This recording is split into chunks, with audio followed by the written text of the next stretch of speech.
This is the news feed at 6.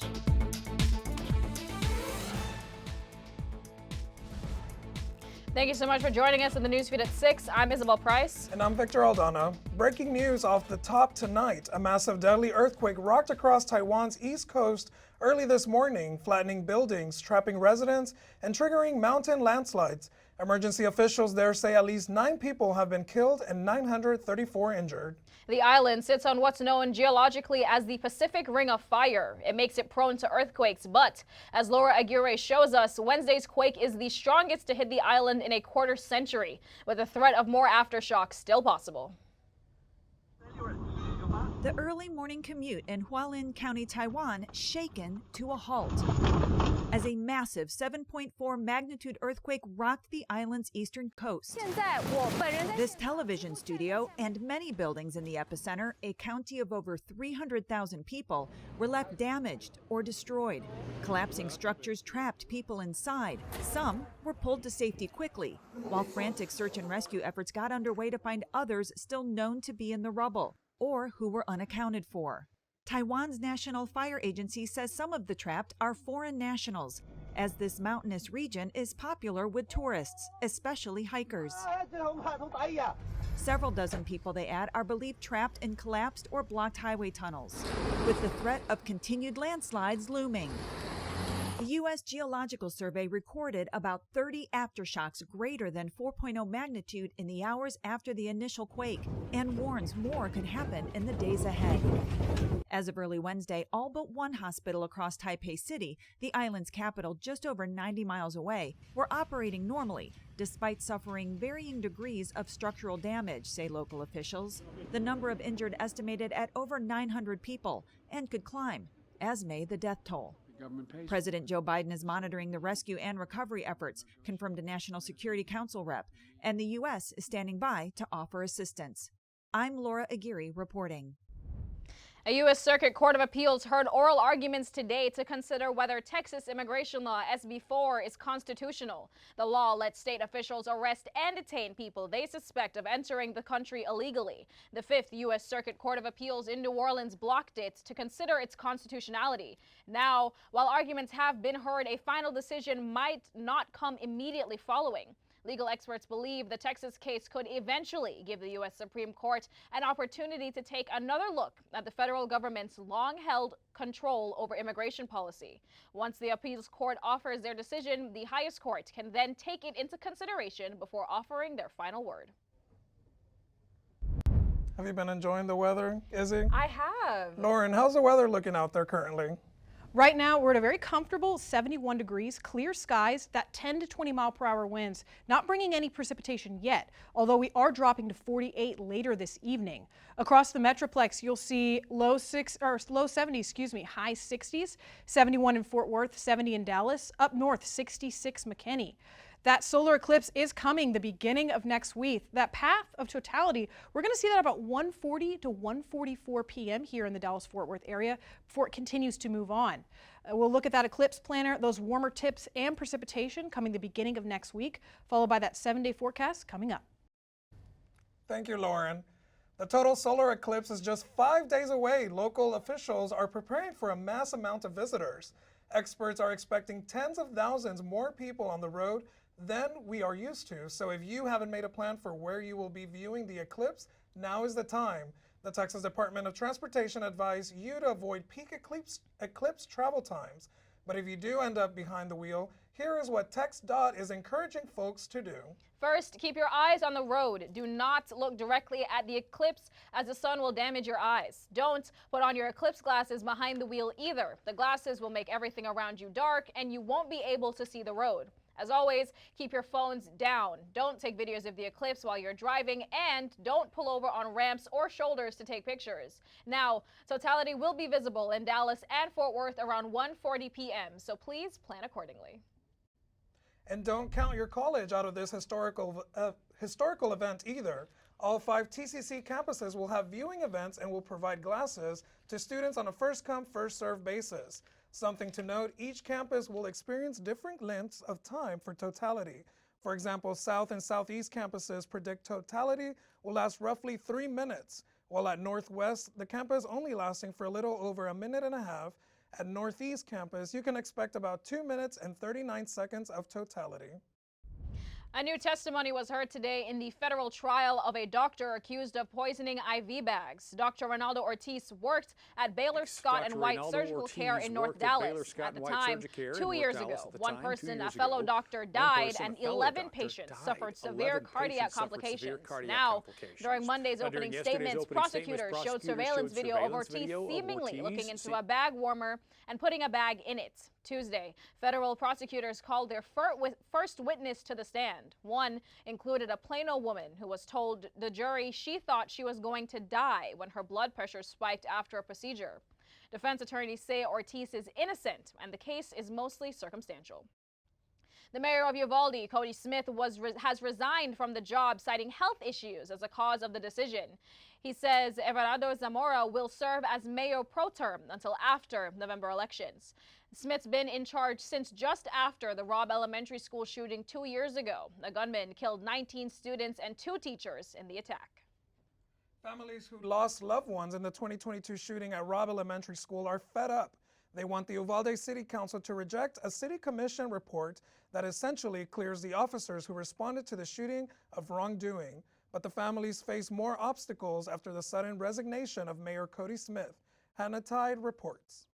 It's just an ongoing one thing after another. Uvalde parents say it's the same story every time. Y'all keep saying, oh, give us time, give us time. You've had 2 years. The Uvalde City Council was supposed to bring its contested investigation into the Robb Elementary School shooting up for a vote to accept or reject the investigation. That didn't happen. Instead, newly elected Mayor Cody Smith announced his resignation over health issues. Within the last 2 weeks, we've had our police chief resign, and now our mayor has resigned. The families do not have the ability to just simply check out and resign and go home and heal. It's forever going to be a void. Mr. Smith, we wish him the best, but unfortunately, not everybody has that same ability. Families want the city council to dismiss the city-funded report clearing officers of wrongdoing. We see who's mayor pro tem now. His nephew is one of the constables that we have talked about, and you think he's going to give us a fair shake after we've been dogging on his nephew that wouldn't go in the damn classrooms? We asked Mayor Pro Tem Everardo Zamora when this investigation will be voted on. It's going to be up to the lawyers. Thank you. Leaving grieving families frustrated again. You don't work for the attorney, you don't work for the city. You work for the people that put you in that position. In Oklahoma, the search continues for 2 women from Kansas who have been missing since the weekend. Take a good look at your screen. According to the Texas County Sheriff's Office in Oklahoma, 27-year-old Veronica Butler and 39-year-old Jillian Kelly were reported missing on Saturday. Butler is seen on the left and Kelly on the right. Investigators say their vehicle was found abandoned in Kansas, near the state line of Oklahoma. They're calling the disappearance suspicious. If you have seen either of them, call the Oklahoma State Bureau of Investigation. President Joe Biden says he is outraged and heartbroken over the deaths of 7 workers in Gaza. In a statement on Tuesday, Biden sharply criticized Israel for the deadly strike, saying Israel has not done enough to protect citizens. The 7 who lost their lives worked for World Central Kitchen, the organization founded by famed chef Jose Andres. The group says a convoy was hit leaving a warehouse where the team had unloaded more than 100 tons of humanitarian aid. The Israeli military says the deadly airstrike was a mistake that followed a misidentification at night. Biden says Israel's investigation must be swift and its findings must be made public.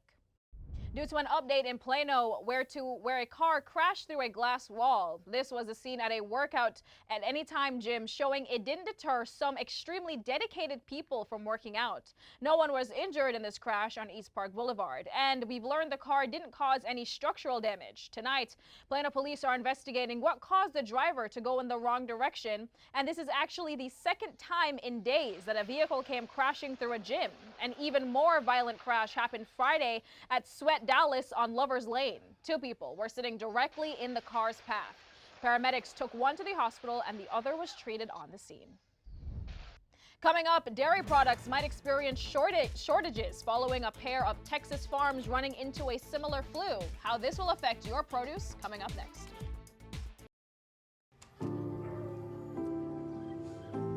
Owen, when you came into my life, it was a whirlwind.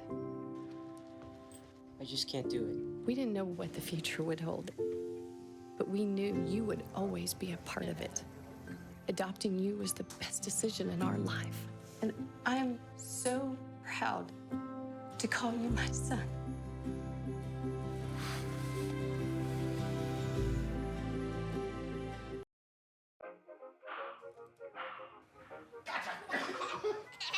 I surrender. All right, pal. Get ready for the day, buddy. Hey, Dad. Hey, Dad. Do we have a gun? What's that? Do we have a gun?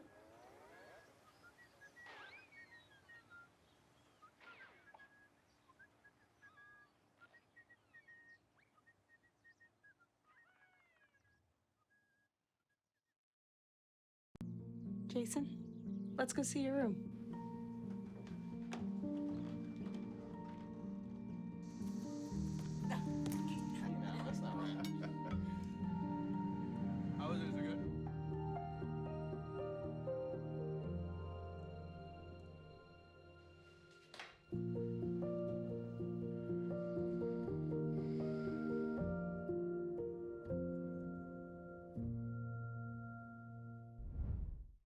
Welcome back. Health officials here in Texas and the U.S. Centers for Disease Control and Prevention are monitoring a second case of bird flu. Authorities say the person worked on a farm in Parramore County and had direct contact with a dairy cow. The person tested positive for bird flu last week. The patient's only symptom was an eye infection, and the individual is now getting treatment with a generic version of Tamiflu. Texas health officials are working with local and federal partners to investigate the case. They have issued a health alert asking healthcare providers to monitor any additional cases. And this flu doesn't stop there, unfortunately, as the nation's largest producer and distributor of fresh eggs is experiencing an outbreak. Colleen Foods has temporarily stopped production at a facility in Texas. The state agriculture commissioner says the company has to depopulate 1.6 million laying hens and 337,000 pullets. Colleen says it is working to secure production at other plants to minimize disruption to its customers. Officials say the current risk to the public is minimal. Police are in contact with Super Bowl champion Rashee Ricey's attorney as they work to figure out if the Kansas City Chiefs star was involved in a big crash in Dallas. A dash cam captured two luxury cars striking each other as they sped along the Central Expressway on Saturday. The Corvette is registered to Rice, who is from North Richland Hills. Now, video shows people in both cars leaving before exchanging any information or checking to see if everyone was okay. There were other people involved in this too. Thankfully, there were no serious injuries. Now into some national headlines. The MV Dolly is still under debris in the Patapsco River after last week's deadly Francis Scott Key Bridge collapse. Now, the owners of the ship have petitioned a Maryland court to limit a possible liability payout at $42 million. In the petition, owner Grace Ocean Private says the accident was not due to any fault or neglect by them or their employees. The 984-foot cargo ship reported a power outage before hitting one of the bridge's pillars. The bridge quickly crumbled, selling a maintenance crew into the river below. The companies say repairing Dolly is estimated to cost at least $28 million. In addition, salvage costs will be at least $19 million. President Joe Biden and former President Donald Trump claimed wins in another round of primaries yesterday. Although they've already secured their nominations, both teams were paying close attention to what voters have to say. Our Washington correspondent, Julia Benbrook, joins us live with the key takeaways. Julia. All eyes were on Wisconsin yesterday. Its status as a crucial 2024 presidential battleground means that every vote was scrutinized for deeper meaning or some insight of what's to come in November. And some people there were looking to send a message, with sizable shares of voters casting their ballots for someone or something other than Biden or Trump. Almost any path to victory will run through several swing states, including Wisconsin. Back in 2016, former President Donald Trump secured a win there by fewer than 23,000 votes. And then in 2020, President Joe Biden won by fewer than 21,000 votes. I came to office determined to uphold the duty that gets us through one of the toughest periods in our nation's history. And we have. Wisconsin primary voters are now sending both Biden and Trump a message. More than 47,000 Wisconsin Democrats, that's roughly 8% of those who went to the polls, marked uninstructed at the ballot box, largely in protest of Biden's handling of the war in Gaza. If they won't listen to our calls or our emails or our letters, then they better listen to our votes instead. Trump also faced pushback as he continues to try and reach more moderate voters. A vote for Trump is a vote to save Wisconsin, and it's a vote to save your country. In Wisconsin, more than 76,000 Republicans, that's roughly 13% of those who voted, cast their ballots for his former primary opponent, Nikki Haley. Another former opponent, Ron DeSantis, and uninstructed brought in about 30,000 votes combined. After some time away from the traditional campaign trail, Trump made a couple of key stops yesterday, one in Wisconsin and one in Michigan, another key state in November. Biden made a campaign swing of his own last month, visiting key battleground areas. Reporting at the White House, I'm Julia Benbrook. Thank you, Julia. AT&T are in the news again, this time for a cyber attack. We'll bring you the latest, plus Lauren has your full forecast coming up.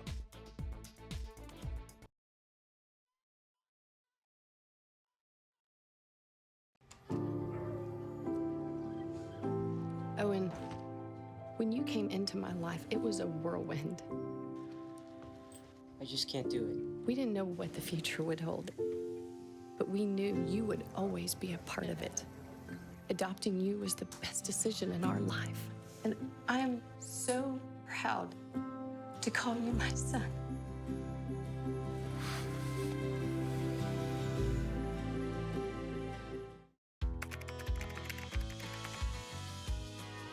How you doing? Hey, Mason. Hey, Mason.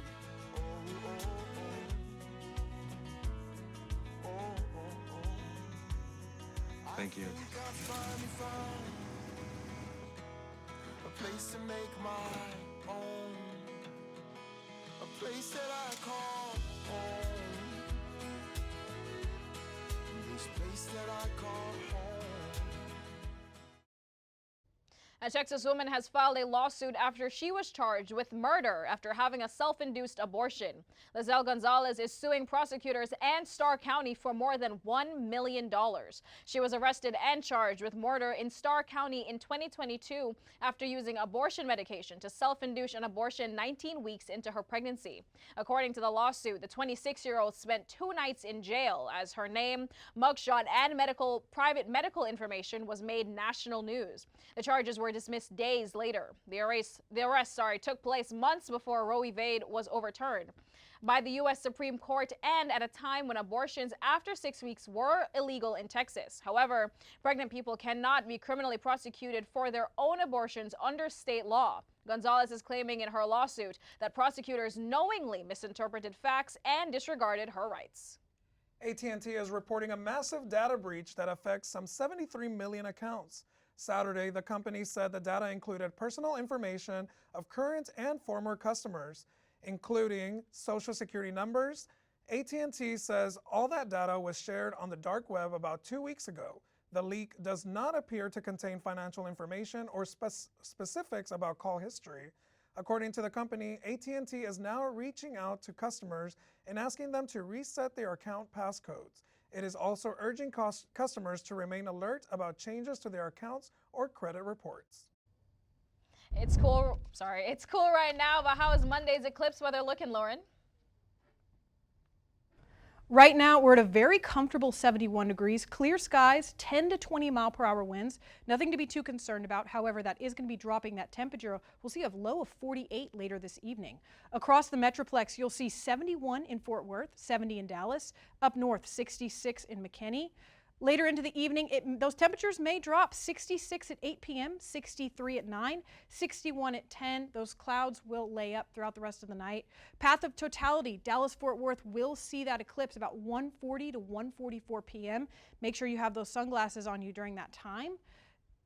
The weather will be relatively nice throughout. Dallas may see some rain, some light rain after the eclipse. That should not happen at the same time. Cloud cover 76% on Monday. That is not going to occur at the same time as the eclipse, so nothing to stress about. Now, this is what we've all been waiting for. 7 a.m. at 59, 72 at noon. That precipitation, again, as I said, is not coming in until 6 p.m., 50% at 6 p.m. Tomorrow, sunny skies, high of 81, 84 on Friday. Winds will pick up Saturday. That'll be dropping that temperature down to a high of 76. Across the next 7 days, you'll see those temperatures stay in those nice spring Texas temps. 78 on Sunday, 80 on Monday. That's when that precipitation will roll in into Tuesday and Wednesday. Thank you so much, Lauren. Elon Musk is rolling out a free 1-month subscription to the Tesla's premium self-driving technology, and how some Houston residents are responding with concerns next.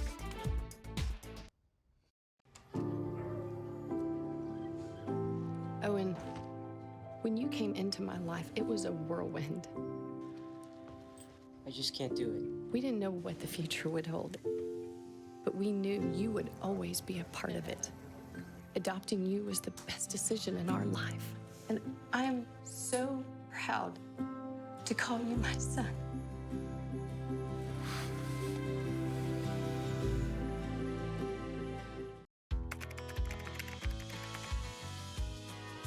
How you doing? Hey, Mason. Hey, Mason.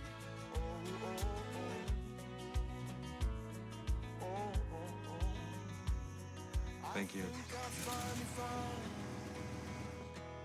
A place to make my own. A place that I call home. This place that I call home.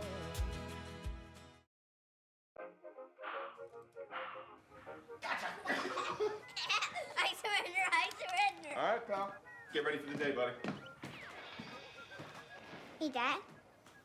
Hey, Dad. Do we have a gun? What's that? Do we have a gun?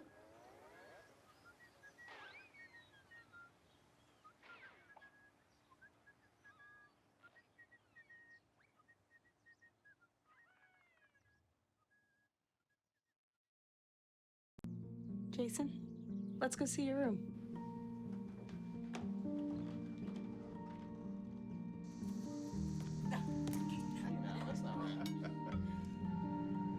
How was it? Is it good?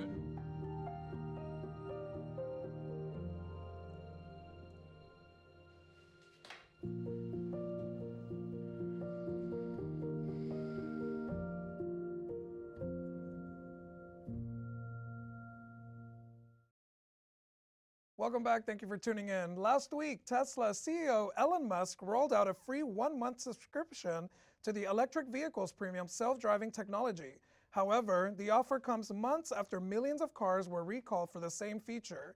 Gage Golding spoke to some drivers in Houston who were excited about trying out the feature, while others raised concerns. Now turn right onto Southwest Freeway.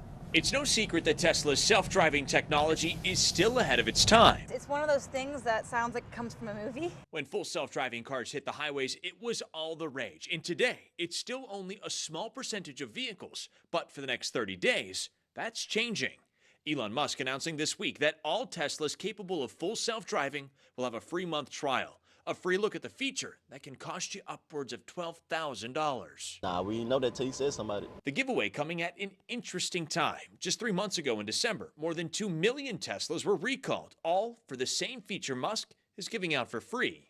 The National Highway Traffic Safety Administration saying drivers might not be paying attention when autopilot is at the wheel, and that could lead to an increased risk of a crash. Be prepared to take over at any time. That's the rules you have to play by, but the problem is not everybody's playing by those rules. You know what I'm saying? Take naps, be on the phone, watch movies. It's all type of stuff you can do. Yeah, that stuff. The stuff Tesla explicitly says you shouldn't be doing when you turn on autopilot, and the stuff that worries other drivers. Some people are responsible, some people can be irresponsible. I'm sure a lot of people probably do it. Despite Tesla's own data saying autopilot leads to 10 times fewer crashes than the U.S. average, something could still happen, like Tesla not realizing this cop car isn't actually on the road. See, that was an instance where it doesn't know that it thought that police officer was in the road. So the car didn't know what to do, and you see how it came to a stop? Yeah. That was an instance where I needed to take over. While the tech is good, trust is another thing, something that could simply just take time. I don't know how to feel about it, just car driving by itself. In Houston, Gage Golding, KPRC2 News. A couple is expected to get married during the eclipse. Keep it right here. We'll be right back.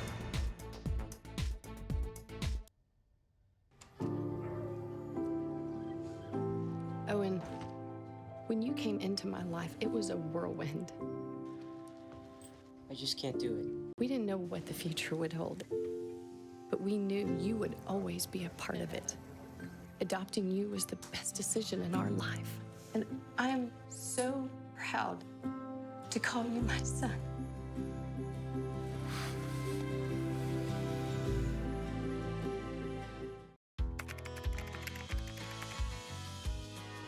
How you doing? Hey, Mason. Hey, Mason.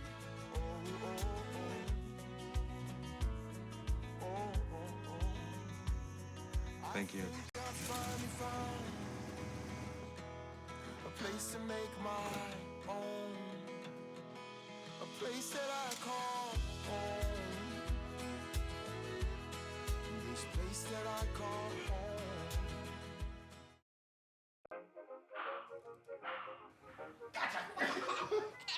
I surrender. All right, pal. Get ready for the day, buddy. Hey, Dad. Hey, Dad. Do we have a gun? What's that? Do we have a gun?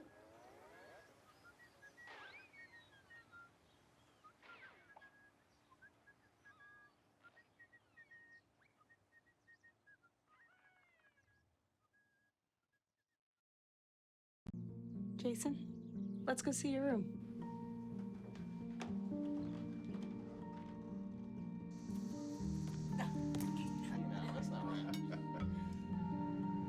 How was it? Is it good?